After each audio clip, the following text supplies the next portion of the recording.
નમસ્કાર, આપ જોઈ રહ્યા છો સ્પાર્ક ટુડે ન્યૂઝ। સનાતન ભારતીય હિન્દુ સંસ્કૃતિમાં ચાતુર્માસનું વિશેષ મહત્વ હોય છે અને તે જ પ્રમાણે વડોદરા શહેર નજીક હરિધામ સોખડા સ્વામિનારાયણ મંદિર ખાતે ચાતુર્માસને લઈને હિંડોળાનું આયોજન કરવામાં આવ્યું હતું, જ્યાં ભક્તો ભગવાનને હિંડોળામાં ઝુલાવતા નજરે પડ્યા હતા। હિંડોળાનું સ્વામિનારાયણ સંપ્રદાયમાં વિશેષ મહત્વ હોય છે અને જેને લઈને જ સંતો દ્વારા ભગવાનના ચરણોમાં સેવા સ્વરૂપે આ હિંડોળાનું આયોજન કરવામાં આવ્યું હતું।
सजान स्वामी महाराज की जय, अक्षर पुरुषोत्तम महाराज की जय, शास्त्री जी महाराज की जय, योगी जी महाराज की जय, हरिप्रसाद स्वामी महाराज की जय जय जय, प्रेम स्वरूप स्वामी महाराज की जय जय जय, आत्मीय समाज की जय, शिक्षापत्री द्विशताब्दी महोत्सव की जय जय जय।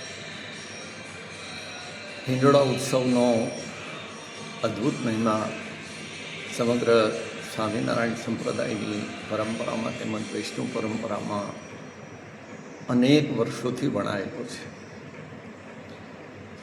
ભગવાન પોતાના ઈષ્ટદેવને વિવિધ પ્રકારે લાડ લડાવવા માટે, ભક્તિ અદા કરવા માટે ભક્તિ પરંપરામાં આ અદ્ભુત ઉત્સવનો મહિમા ગવાયો છે। શ્રદ્ધા, સમર્પણ અને જીવનના સંતુલનના પ્રતીક સમાન આ હિંડોળાનો ઉત્સવ છે। જીવનમાં વ્યવહાર અને પરમાર્થ બંનેનું બેલેન્સ આપણને હિંડોળામાં પ્રતીક થાય છે। હિંડોળો જે રીતે એના એક જ કેન્દ્ર ઉપર આધારિત રહી અને શ્રી ઠાકુરજીને ઝુલાવે છે, એમાં આપણા જીવનમાં પણ ભગવાન અને ભગવાનના ધારક એવા પવિત્ર સંત એ આપણા જીવનનું જો કેન્દ્રબિંદુ બની રહે। गुरु हरिप्रसाद स्वामी जी महाराज हमेशा एम कहता कि महाभारत में भगवान कृष्ण परमात्माए जेम पांडवों रक्षा करी तो पांडवों जीवन केन्द्रबिंदु भगवान श्री कृष्ण परमात्मा रहा था। तो पांडवों रक्षा पण थई अने धर्मनो विजय पण थयो। एमां संसारना कुरुक्षेत्र में आपणे अटवाता सौ पात्रों अर्जुन जी जेवा छे अने आपणा जीवननुं केन्द्र आपणे स्थिर राखवुं होय तो मानव देहे विचरता भगवान एवं प्रत्यक्ष संतनु शरणु अपना माटे अनिवार्य है। भगवान श्री स्वामीनारायणे वड़ताल में उद्बोधित वचनामृत में पण कह्युं छे कि ज्यारे ज्यारे आ जीवने भरतखंडने विषे जन्म थाय छे त्यारे त्यारे भगवान एवं पवित्र संत आ धरती पर जरूर विचरण करता होय छे। एनी जो ए जीवने ओळखाण थाय तो ए जीव भगवाननो भक्त थाय छे। भगवानना आवा पवित्र संत माटे भक्त कविओए पण अद्भुत रचना करी अने महिमा समझावता कह्युं छे कि आप टળી मळ्या भगवान में जेना आप में हरिनो व्याप संत ते स्वयं करी। भक्त कवि नरसिंह मेहताए पण कह्युं छे कि बैठा बैठा गाय त्या ऊभो ऊभो सांभळुं ने ऊभा ऊभा गाय त्या हूँ नाचूं रे 68 तीर्थ मारा संतने चरणे कोटी गंगा कोटी काशी रे।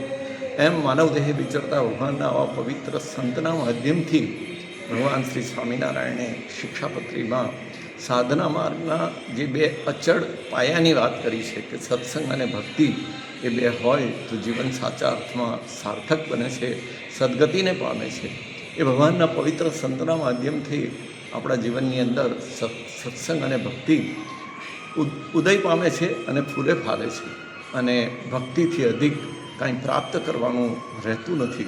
ત્યારે હિંડોળા ઉત્સવના આ મંગલકારી શુભ દિવસે દરેક મંદિરોમાં સંતો ભક્તો ભેગા મળી અને વિવિધ કલાત્મક હિંડોળાઓ દ્વારા ઠાકોરજીને લાલ લડાવી અને એક અદ્ભુત ભક્તિનું દર્શન કરાવે છે. ભક્તિમય બની અને શ્રી ઠાકોરજીમાં પ્રભુમાં ખોવાઈ જતા હોય છે. શ્રી અક્ષર પુરુષોત્તમ સ્વામિનારાયણ મંદિર હરિધામ સોખડા, અહીંયા પણ અક્ષર પુરુષોત્તમ મહારાજ અને ગુણાતીત પરંપરાના સૌ સ્વરૂપોને હિંડોળામાં બિરાજમાન કરી અને વર્ષોથી ઝુલાવી અને ભક્તિ અદા કરવામાં આવે છે. ત્યારે હિંડોળા ઉત્સવના આ પાવનકારી દિવસોમાં શ્રી ઠાકોરજીના શ્રી ચરણોમાં અંતરથી એટલી જ પ્રાર્થના કરીએ છીએ કે જેમ હિંડોળાની દોરી કે સાંકળ એ સાબુત હોય છે તો હિંડોળાનું કેન્દ્રબિંદુ સ્થિર રહે છે, એમ સત્સંગ અને ભક્તિરૂપી સાંકળો આમ સૌના જીવનમાં સ્થિર રહે. માનવ દેહે વિચરતા ભગવાનના પ્રત્યેક સ્વરૂપરૂપી સાંકળ, એની આજ્ઞા, એના વચનરૂપી સાંકળ અમારા સૌના જીવનમાં સ્થિર રહે, જેના ફળ સ્વરૂપે અમારા જીવનનો હિંડોળો હંમેશા સ્થિર રહે અને અમારા આત્માની યાત્રા નિરંતર પ્રભુ તરફ ચાલતી રહે. એ જ પ્રભુચરણને, ગુરુ હરિચરણને અંતરની પ્રાર્થના સાથે સૌને જય સ્વામિનારાયણ. જય સ્વામિનારાયણ. હરિધામ સોખડા મંદિરે અત્યારે હિંડોળા ઉત્સવ ચાલી રહ્યો છે. હિન્દુ સંસ્કૃતિમાં બધાને ખબર છે કે ગુરુ પૂર્ણિમાના બીજા દિવસથી રક્ષાબંધનના બીજા દિવસ સુધી 1 મહિના સુધી આ ઉત્સવ દરેક સ્વામિનારાયણ સંપ્રદાયના મંદિરો, વૈષ્ણવ મંદિરોમાં પણ થાય જ છે. અને એમાં સંતો ભક્તો ભેગા મળીને એટલી ભગવાનની ભક્તિ અદ્ભુત રીતે અદા કરે છે કે જેના દર્શન કર્યા પછી ખૂબ આનંદ થાય. અત્યારે અહીંયા જે હિંડોળો છે એ તિબેટન સ્ટાઇલનો હિંડોળો છે. તિબેટમાં મંદિરો બધા આ પ્રકારની થીમ પર બધા બનાવેલા છે અને એ સ્ટાઇલનો ઉપયોગ કરીને થર્મોકોલમાંથી આ કાર્વિંગ કરીને આ ડેકોરેશન કરેલું છે. ત્યાંના કલકત્તાના ત્યાંના બધા કારીગરો ભેગા મળી અને અમારા મંદિરના સંતો, સેવકો, બહેનો બધાએ સામૂહિક સેવા કરીને આ હિંડોળો તૈયાર કર્યો છે. ભગવાનને આ દિવસોમાં હિંડોળે ઝુલાવવા એ ભગવાન ભક્તો માટેની શ્રેષ્ઠ ભક્તિ છે. ભગવાન સ્વામિનારાયણ જ્યારે વડતાલ રોકાતા હતા, પધારતા, ત્યારે એમના માટે ભક્તો, સંતો બધા બહુ સુંદર હિંડોળ બનાવતા. વડતાલમાં લક્ષ્મીવાડીમાં 12 આમ દરવાજાનો હિંડોળો એ બહુ પ્રખ્યાત પ્રચલિત હિંડોળો છે કે જેમાં આંબાના ડાળ પર એક જ સરખા 12 દરવાજા બનાવેલા ને એમાં દરેક દરવાજામાં એક સાથે ભગવાનની મૂર્તિના દર્શન થાય એવું ભગવાને અદ્ભુત દર્શન કરાવેલું. ત્યારથી હિંડોળા ઉત્સવનો મહિમા ખૂબ વધી ગયો કે સ્વામિનારાયણ ભગવાનને હિંડોળા ઉત્સવ ખૂબ ગમે છે. ભગવાન નાના ઘરે રોકાતા હતા, એમના વતનમાં છપૈયા, ત્યારથી માંડીને અહીંયા આવ્યા ત્યાં સુધી એમણે હિંડોળામાં ખૂબ ઝૂલીને બધા ભક્તોને ખૂબ સારી સ્મૃતિ આપી છે. એટલે આ જે દર્શન છે એ ભગવાન સ્વામિનારાયણનું આપણને સ્મૃતિ કરવા માટેનું શ્રેષ્ઠ અત્યારે ઉત્સવ છે. અને 1 મહિનાનો આ તહેવાર અમે બધા ભેગા મળીને ખૂબ જ ભક્તિભાવથી ઉજવીએ છીએ. તો આપ સૌને વિનંતી કે આ દર્શનનો ખૂબ લાભ લેવા માટે પધારો અને આપ આનંદ લો. હરિધામ સોખડાના સંતો અત્યારે આ હિંડોળાના ડેકોરેશન માટે એક ખાસ વિનંતી કરવા માટે આવે છીએ. ગુરુ પૂર્ણિમાના બીજા દિવસથી તો રક્ષાબંધનના બીજા દિવસ સુધી 1 મહિનો આ આખો ઉત્સવ ચાલે છે, હિંડોળા ઉત્સવ. અને સ્વામિનારાયણ સંપ્રદાયના દરેક મંદિરોમાં આ ઉત્સવ બહુ ધામધૂમથી ઉજવાય છે. અને એ ઉત્સવ દરમિયાન સંતો, હરિભક્તો, સેવકો બધા જ ભેગા મળીને સામૂહિક સેવાનો ઘોડા ઉપાડ કરીને આવું સુંદર ડેકોરેશન કરીને હિંડોળા બનાવે છે. જે ભગવાન સ્વામિનારાયણના વખત ત્યાં ઉત્સવ ચાલ્યો આવે છે. સ્વામિનારાયણ ભગવાન વડતાલ મંદિરે રોકાતા હતા ત્યારે પણ એમણે હિંડોળા ઉત્સવ બહુ જ કરેલા. ઘણા બધા ભક્તોને એમણે હિંડોળાની ખાસ સ્મૃતિ પણ આપેલી. અને એવા સુંદર પ્રસંગ એમના જમાનાના છે કે આપણે યાદ કરીએ તો આપણને એમ થાય કે આવું ભગવાનના વખતમાં થતું હતું એમ.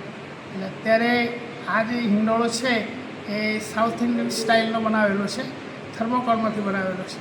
એના માટે કલકત્તાથી કારીગરો બધા આવેલા અને 2.5 મહિનાની મહેનત કરીને અને ફળ સ્વરૂપે આવો સરસ હિંડોળો તૈયાર થયો છે. એટલે અમારી તો એવી ઈચ્છા છે કે ભક્તજનો, આજુબાજુવાળા ગામડાના, શહેરના, વડોદરાના બધા ભક્તોને ખાસ વિનંતી કે શક્ય એટલા વહેલા મંદિરના દર્શન કરવા આવે, હિંડોળા ઉત્સવનો લાભ લેવા માટે આવે અને સંતોની ભક્તિની, સેવા ભક્તિને બિરદાવે એવી તમને ખાસ વિનંતી કરીએ છીએ. આ ઉત્સવમાં ખાલી સંતો સેવા કરે એવું નહીં, સેવકો, બહેનો બધા જ કરતા હોય સેવા. અને બધાને વર્ષોથી આ અનુભવ તો છે જ કે હિંડોળા ઉત્સવમાં આપણે ડેકોરેશનની સેવા કરવાની છે. એમાં મુખ્ય અમારા હરિસૌરભ સ્વામી, પ્રિયદર્શન સ્વામી અને બીજા બધા જે સંતો છે એ પણ એમાં સાથે મદદ થાય જ. અને એ લોકોને વર્ષોથી આ બધો લાઈનનો અનુભવ છે. એટલે અમને બહુ આનંદ છે કે અમારા મંદિરની અંદર આવો સરસ હિંડોળો તૈયાર થયો છે અને ભગવાનના સુંદર દર્શન એમાં થાય છે.